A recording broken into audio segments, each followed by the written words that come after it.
Kembali lagi di channel Jago Listrik. Nah, kali ini kita akan membahas tentang panel surya. Kalau kita lihat pada bagian belakang panel surya itu ada junction box ya teman-teman yang warna hitam. Nah, di dalam junction box itu ada yang namanya dioda. Nah, pasti banyak yang bertanya fungsi dioda pada panel surya ini untuk apa sih? Nah, dioda terdiri dari dua kutub ya teman-teman. Ada anoda plus dan katoda minus. Kalau kita lihat fisik dioda sebenarnya yang ada garis putihnya atau abu-abu itu adalah katodanya minus. Nah, dioda ini bersifat forward bias atau bias maju dan reverse bias atau bias mundur. Nah, pada forward bias kita lihat arus diteruskan ke beban sehingga bebannya nyala atau on.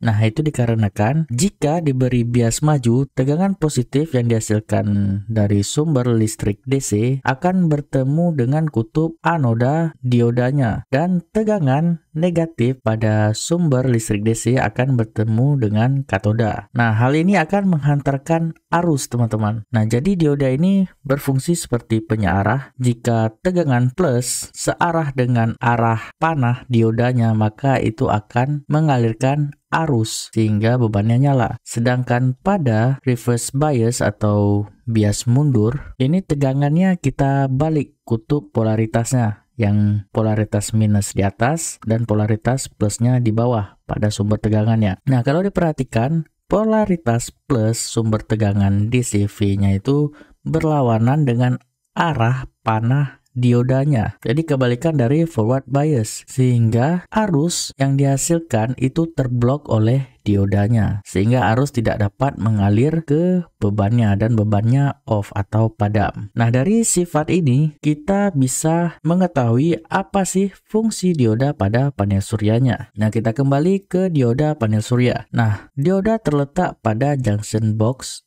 panel surya, di mana dioda-dioda tersebut terhubung dengan kutub positif dan negatif dari konektor MC4 panel suryanya teman-teman, di mana pada plus dan minus MC4 ini akan menghasilkan tegangan DC. Nah, tadi saya sudah jelaskan sifat dari dioda ya teman-teman. Jadi kalau berdasarkan sifatnya, ada dua fungsi dioda pada panel surya. Yang pertama yaitu sebagai bypass dioda dan yang kedua sebagai blocking dioda. Nah, apa sih istilah kedua ini? Nah, ini yang saya akan jelaskan detail pada video ini. Nah, panel surya itu terdiri dari sel-sel surya ya teman-teman, yang kotak-kotak persegi yang ada pada panel surya. Nah, kalau kita jabarkan seperti ini. Nah, jadi sel-sel surya yang tersusun pada panel surya itu semuanya dihubungkan seri, di mana satu array atau satu jalur sel-sel surya itu dihubungkan untuk satu diodanya teman-teman. Nah, begini jadi seri ya teman-teman, hubungan sel-sel suryanya. Nah, begini. Jadi satu hubungan seri terhubung dengan satu dioda. Arus akan mengalir dari minus ke plus ya teman-teman. Nah, di sini kondisi dioda dalam kondisi reverse bias atau bias mundur ya teman-teman. Jadi dalam kondisi reverse bias ini diodanya belum aktif atau sama saja keadaan panel suryanya normal, tidak terjadi sesuatu pada permukaan panel suryanya. Nah, kalau kita alirkan arus, nah arus mengalir sesuai jalur hubungan seri dari sel-sel suryanya. Di sini arus tidak melewati jalur ketiga dioda ya teman-teman, karena posisi dioda dalam keadaan reverse bias. Jadi arus tidak bisa melewati sisi jalur diodanya, sehingga arus mengambil jalan ke sebelah kanan, ke sisi jalur hubungan seri sel-sel suryanya. Nah, ini dalam kondisi normal teman-teman, tidak terjadi sesuatu yang janggal pada panel suryanya. Nah, misalkan ada obstacle pada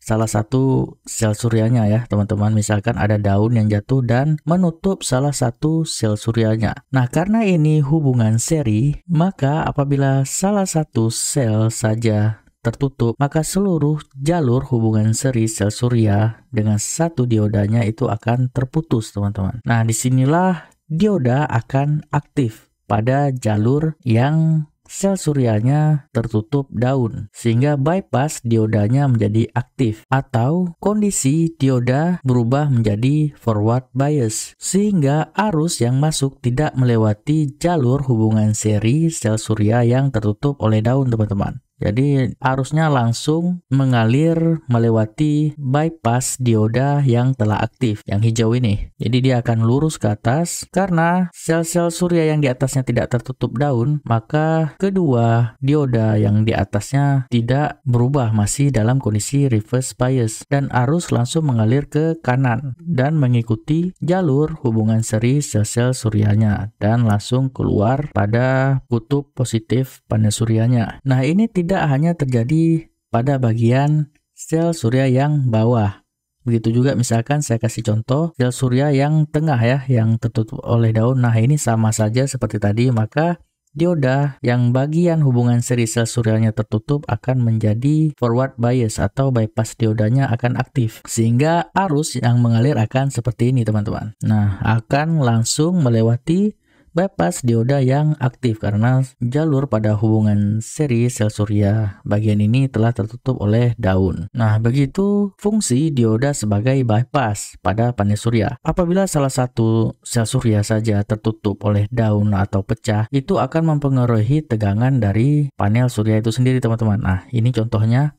Jadi sel surya itu satu selnya itu sekitar 0,5 volt ya, teman-teman. Nah, kalau kita hitung di sini jumlah sel surya pada panel surya itu jumlahnya 60 sel surya ya, teman-teman. Jadi tinggal dikalikan aja 60 kali 0,5. Jadi total tegangan satu panel surya itu berkisar 30 volt, teman-teman. Nah, misalkan terjadi obstacle atau shading pada salah satu sel suryanya sehingga bypass dioda pada bagian ini aktif ya, teman-teman. Nah, jadi pada jalur hubungan seri sel surya ini tidak menghasilkan tegangan, hanya bagian hubungan seri sel surya dengan kondisi diodanya masih reverse bias yang akan menghasilkan tegangan, sehingga total tegangannya itu 20 volt. Jadi jelas di sini fungsi dari dioda sebagai bypass itu untuk mencegah panel surya itu tidak menghasilkan tegangan apapun, teman-teman, karena hubungan sel-sel surya itu seri. Jadi walaupun terjadi shading atau tertutup daun salah satu sel atau beberapa sel, panel surya tetap bisa menghasilkan tegangan walaupun tidak full, jadi tetap dapat menghasilkan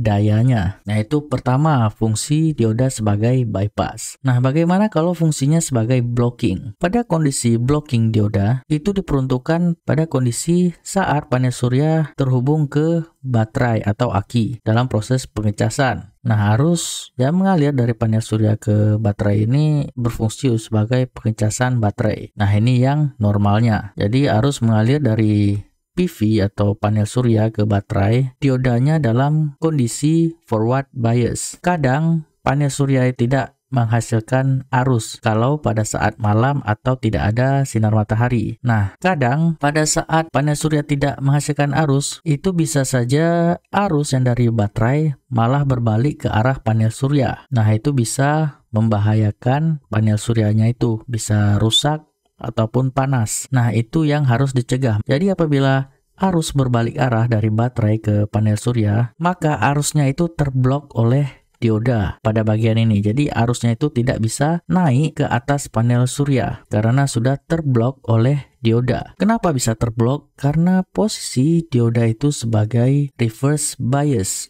Jadi arus tidak bisa mengalir dari baterai ke PV atau panel suryanya. Nah, begitu fungsi dari blocking dioda. Nah, apabila teman-teman ada tambahan lain fungsi dioda pada panel surya, tinggal komen di bawah dan sampai jumpa di video selanjutnya. See you, teman-teman.